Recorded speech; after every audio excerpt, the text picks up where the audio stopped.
Some of the oldest wisdom traditions trusted the wanderer above the settled, the pilgrim who arrived with no letter of introduction and somehow knew what the village had forgotten. This was not romanticism, it was survival. The figure they trusted has never been named in modern personality theory. You are living it. Welcome to Power and Myth.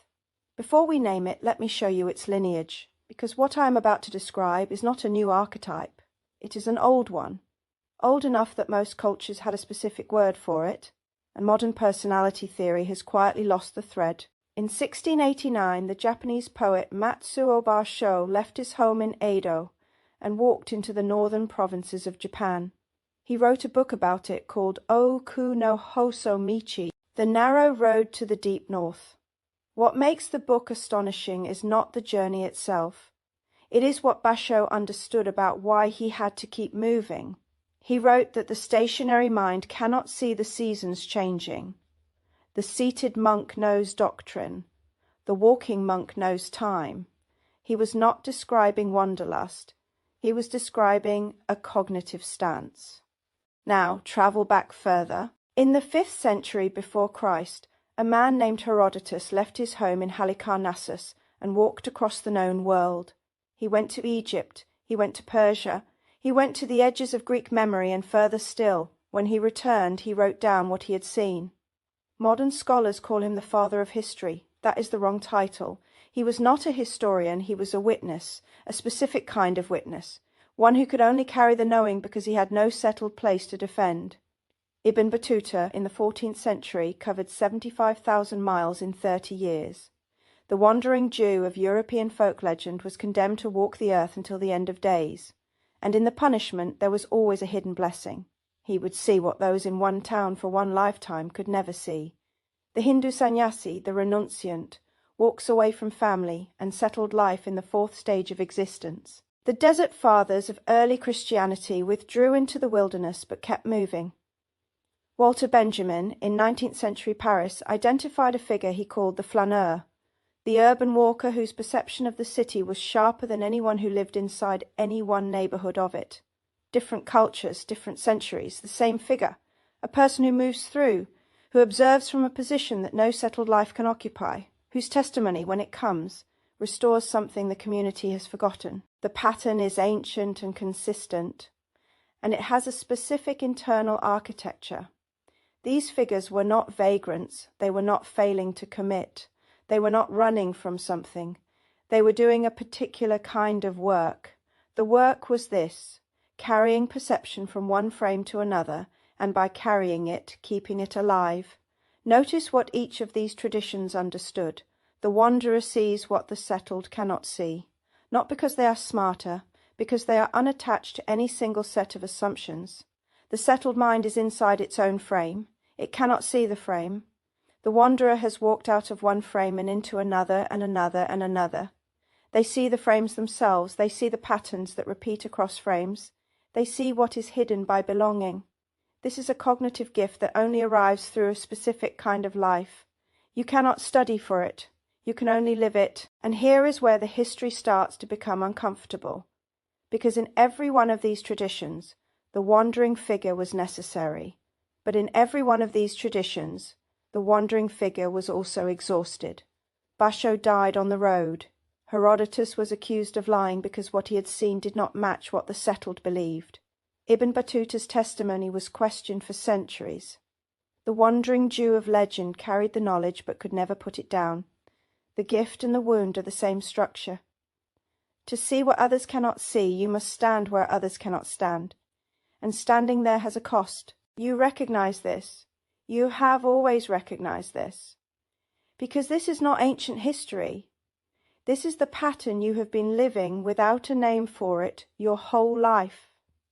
You are not rootless, you are not commitment phobic, you are not failing to settle.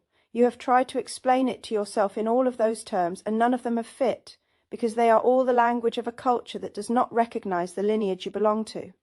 What the ancients called the wanderer, Jung would recognize as introverted intuition, freed from the anchoring of a single locality. The nigh-dominant mind is already a wanderer internally.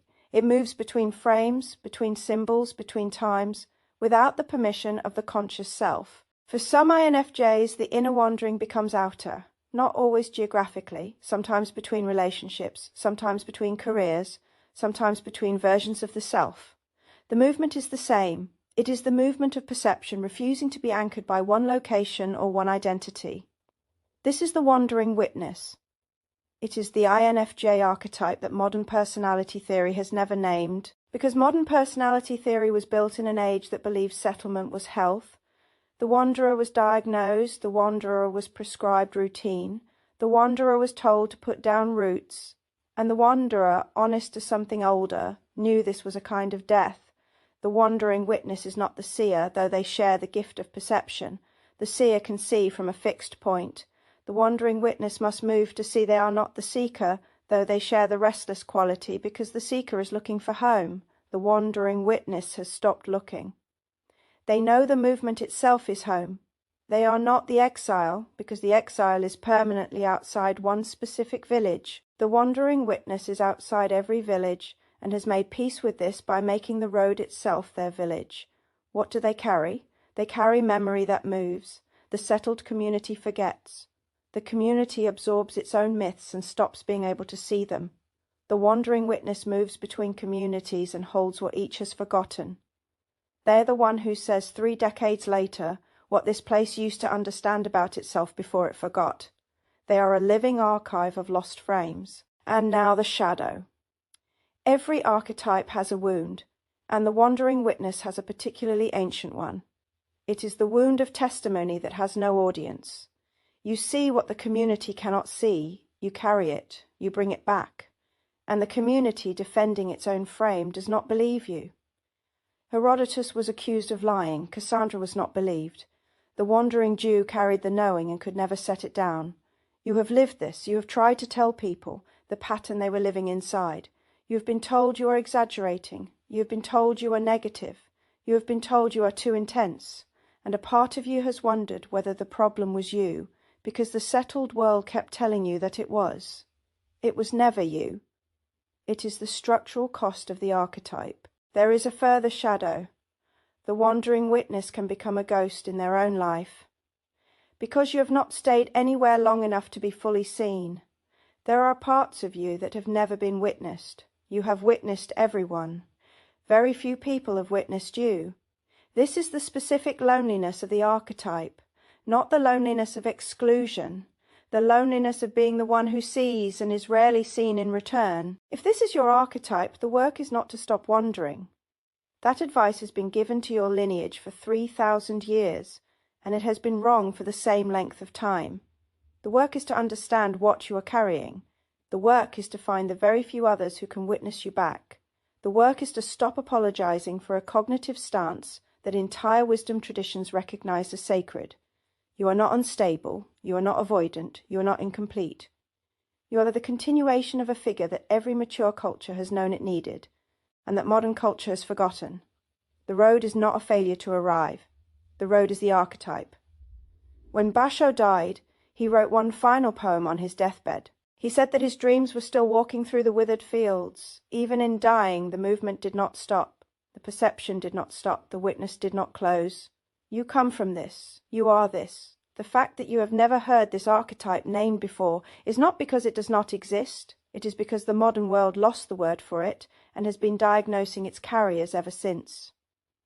You are the wandering witness, and the lineage is waiting for you to claim it. If this names something you have carried without language, please tell me in the comments which line landed hardest. I read them all. Subscribe to Power and Myth if you want to keep tracing the archetypes the modern world forgot. You are part of something here. Until next time, find your power, know your myth,